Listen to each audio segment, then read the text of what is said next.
جتنا ہم دشمن کے قریب ہوتے جاتے یہ لڑکا اتنا ہی چست بنتا جاتا تھا۔ دوسرے روز دن بھر سفر ہوا اور غروب آفتاب کے وقت ہم کفار کے علاقے میں پہنچ گئے۔ ہم نے وہیں پڑاؤ ڈالا۔ ہم سب روزے سے تھے، چنانچہ اس نوجوان لڑکے نے ہماری افطاری کا انتظام کیا۔ وہ افطاری کی تیاریوں میں لگا ہوا تھا کہ نیند اس پر غالب آ گئی اور وہ سو گیا۔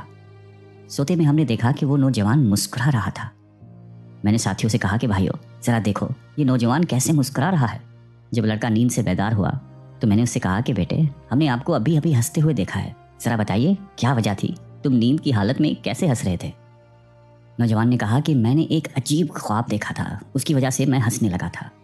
خواب گویا کچھ یوں تھا کہ میں ایک سرسبز و شاداب پرکشش باغیچے میں تھا، وہاں پہ چہل قدمی کر کر لطف اٹھا رہا تھا کہ اچانک میں نے وہاں ایک عالیشان محل دیکھا جو چاندی، جواہرات اور موتیوں سے بنا ہوا تھا۔ اس کے دروازے سونے کے تھے اور اس پر سلیقے سے پردے آویزاں تھے۔ اچانک ان پردوں کو کچھ لڑکیوں نے دروازے سے ہٹایا۔ وہ لڑکیاں چاند کی طرح چمک رہی تھیں۔ جب انہوں نے مجھے دیکھا تو سب نے خوش آمدید کہا۔ میں نے خواب میں ایک لڑکی کی طرف ہاتھ بڑھایا تو وہ کہنے لگی کہ جلدی نہ کیجیے، ابھی آپ کا وقت نہیں آیا۔ میں نے سنا کہ وہ آپس میں کہہ رہی تھی کہ یہ نوجوان مرضیہ کا شوہر ہے۔ پھر انہوں نے مجھ سے کہا کہ آپ پر اللہ رحم کرے، ذرا آگے بڑھیے۔ میں کچھ آگے بڑھا تو کیا دیکھتا ہوں کہ اس محل میں ایک کمرہ ہے جو سب سے بلندی پر ہے اور خالص سونے کا بنا ہوا ہے، جس میں ایک سبز پلنگ بچھا ہوا ہے۔ اس کے پائے سفید اور چمکدار چاندی کے بنے ہوئے ہیں۔ اس پر ایک ایسی خوبصورت لڑکی بیٹھی ہوئی تھی جس کا چہرہ آفتاب کی طرح چمک رہا تھا۔ اگر اللہ میری نگاہوں کی حفاظت نہ کرتا تو میری نگاہیں چلی جاتی اور میری عقل سلب ہو جاتی۔ جب اس لڑکی نے مجھے دیکھا تو کہا مرحبا، آئیے، خوش آمدید، اے اللہ کے محبوب، آپ میرے لیے ہیں اور میں آپ کے لیے ہوں۔ میں اس کی طرف بڑھنے لگا تو وہ کہنے لگی کہ نہیں، ابھی وقت نہیں آیا، ہاں کل ظہر کے وقت کا وعدہ ہے، مبارک ہو۔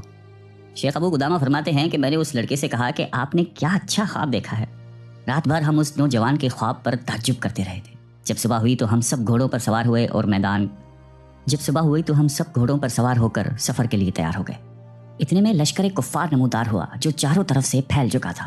ہم میں سے سب سے پہلے اس نوجوان نے لشکر کفار پر ایسا حملہ کیا کہ ان میں اندر تک گھستا چلا گیا۔ اس نے کفار کے سپاہیوں کو تتر بتر کر دیا اور بیچ میں جا کر لشکر کفار کو تہس نہس کر دیا۔ کئی بہادروں کو اس نے موت کی گھاٹ اتارا اور کئی کفار کو زمین پر بچھا دیا۔ میں نے جب اس لڑکے کے اس طرح تابڑتوڑ حملے کو دیکھا تو میں اس کے پاس گیا اور اس کو گھوڑے کی لگام کو پکڑا اور کہا کہ پیارے بیٹے اب تم واپس ہو جاؤ، تم نو عمر ہو اور جنگی چالوں کا زیادہ تجربہ نہیں رکھتے ہو۔ اس نے کہا کہ چاچا جان کیا آپ یہ چاہتے ہیں کہ میں پیچھے مڑ کر جہنم کا حقدار بن جاؤں؟ ہم اسی گفتگو میں تھے کہ اچانک کفار نے ہم پر ایک حملہ کر دیا۔ حملہ کچھ اس طرح کا تھا کہ ہر آدمی اپنی اپنی فکر میں مشغول ہو گیا اور اسی دوران لڑکے اور میرے درمیان بھی کفار حائل ہو گئے اور ہم ایک دوسرے سے جدا ہو گئے۔ اس حملے میں مسلمانوں کی بڑی تعداد شہید ہو گئی۔ جب جنگ رک گئی تو نہ زخمیوں کا حساب لگایا جا سکتا تھا نہ شہیدوں کا کوئی حساب۔ میں اپنے گھوڑے سمیت شہداء کی لاشوں میں گھومنے لگا۔ ہر طرف لاشیں ہی لاشیں تھیں اور سیلاب کی طرح خون بہہ رہا تھا۔ شہداء کے چہرے خون و غبار کی وجہ سے پہچانے ہی نہیں جا رہے تھے۔ میں گھوم ہی رہا تھا کہ میں نے ایک کو زمین پر پڑا ہوا دیکھا جو گھوڑوں کے پیروں تلے روندا ہوا پڑا تھا اور اس کے چہرے اور جسم پر غبار لگا ہوا تھا، اور وہ اپنی آخری سانس میں یہ کہہ رہا تھا کہ اے مسلمانوں، خدا کے لیے میرے پاس میرے چچا ابو قدامہ کو بھیج دو۔ میں نے جب اس کی آواز سنی تو اس کے قریب آ گیا۔ دیکھا تو وہ اپنے ہی خون کے حوض میں الٹ پلٹ ہو رہا تھا۔ کثرت خون اور کثرت غبار اور گھوڑوں کے کچلے جانے کی وجہ سے میں اس کو نہیں پہچان سکتا تھا۔ میں نے اس سے کہا ہاں میں ابو قدامہ ہوں۔ اس پر لڑکے نے کہا کہ چاچا جان، رب کعبہ کی قسم، خواب کی تعبیر سچی نکلی۔ میں اس کے چہرے پر جھک گیا اور پیشانی پر بوسہ دیا اور اس کے چہرے سے مٹی اور خون اپنی چادر سے صاف کرنے لگا اور کہا کہ اے پیارے بیٹے، مجھے اپنی شفاعت میں قیامت کے روز نہ بھولنا۔ نوجوان نے کہا کہ آپ جیسے محسن کو بھلایا نہیں جا سکتا، آپ اپنی چادر سے میرے خون کو کیوں پہنچتے ہیں؟ میرا اپنا کپڑا زیادہ مناسب ہے کہ اس سے میرا خون پہنچا جائے۔ پھر اس نوجوان نے کہا کہ چاچا جان، یہ خون چھوڑ دیجئے کہ میں اپنے رب کے ساتھ اسی خون میں ملاقات کروں گا۔ خواب میں جس کو میں نے دیکھا تھا وہ سامنے کھڑی ہے اور میرے روح نکلنے کے انتظار میں ہے اور مجھ سے کہہ رہی ہے کہ میں آپ کی منتظر ہوں، جلدی سے میرے پاس آ جائیے۔ اے چچا جان، میں آپ کو خدا کا واسطہ دیتا ہوں کہ اگر اللہ تعالیٰ نے آپ کو صحیح سالم واپس لوٹا دیا تو آپ میرے خون کے یہ آلودہ کپڑے میری مسکین اور غمگین والدہ تک پہنچا دیں، تاکہ ان کو معلوم ہو جائے کہ میں نے ان کی وصیت کو پورا کر دیا ہے اور مشرکین کے مقابلے میں کسی بزدلی سے کام نہیں لیا۔ آپ ان کو میرا سلام پہنچا دیجئے اور ان سے کہہ دیجئے کہ اللہ تعالیٰ نے ان کی قربانی قبول کر دی ہے۔ اے چچا جان، میری ایک چھوٹی سی بہن ہے جس کی عمر 10 سال ہے۔ میں جب بھی گھر سے باہر جاتا ہوں تو وہ مجھے رخصت کرتی ہے اور جب بھی گھر پہ آتا ہوں تو وہ سب سے پہلے مجھ سے ملتی ہے اور سلام کرتی ہے۔ اس دفعہ جب میں آ رہا تھا تو اس نے مجھے رخصت کرتے وقت کہا تھا کہ بھائی جان جلدی واپس آئیے گا، دیر نہ کیجیے گا۔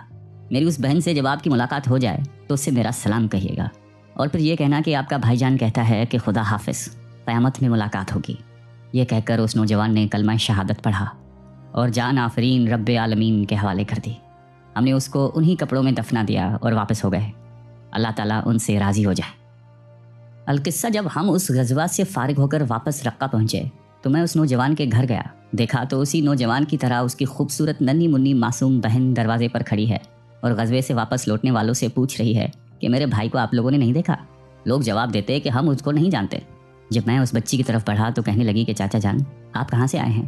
میں نے کہا کہ جہاد سے لوٹ کر آیا ہوں۔ وہ کہنے لگی کہ میرا بھائی لوٹ کر نہیں آیا۔ یہ کہہ کر وہ چیخ اٹھی اور کہا کہ سب لوگ آ گئے، میرا بھائی کیوں نہیں آیا؟ میں نے اس بچی کے رونے کو قابو کیا اور اس بچی سے کہا کہ اپنی امی جان کو جا کر کہہ دو کہ دروازے پر ابو قدامہ آیا ہے۔ میری اس گفتگو کو اس خاتون نے سن لیا تو وہ فوراً باہر آئی اور اس کے چہرے کا رنگ اڑ گیا تھا۔ میں نے ان کو سلام کیا، انہوں نے سلام کا جواب دیا۔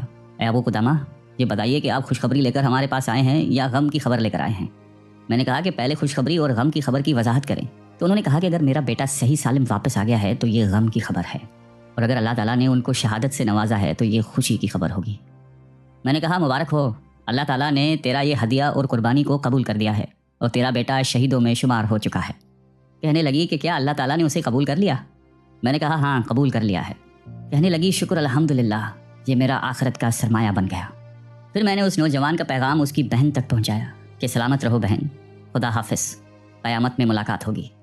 لڑکی نے جب یہ پیغام سنا تو ایک چیخ ماری اور بے ہوش ہو کر گر پڑی۔ میں نے جب اس کو ہلایا تو وہ مر چکی تھی۔ میں نے لڑکے کے خون آلود کپڑے اس کی والدہ کے حوالے کیے اور اس گھر سے واپس لوٹایا۔ مجھے اس عورت کے صبر پر ایک تعجب آج تک ہوتا ہے۔ اللہ تعالیٰ ہم سب کو قلب سلیم عطا فرمائے اور قرآن اور حدیث پہ چلنے کی توفیق عطا فرمائے، آمین۔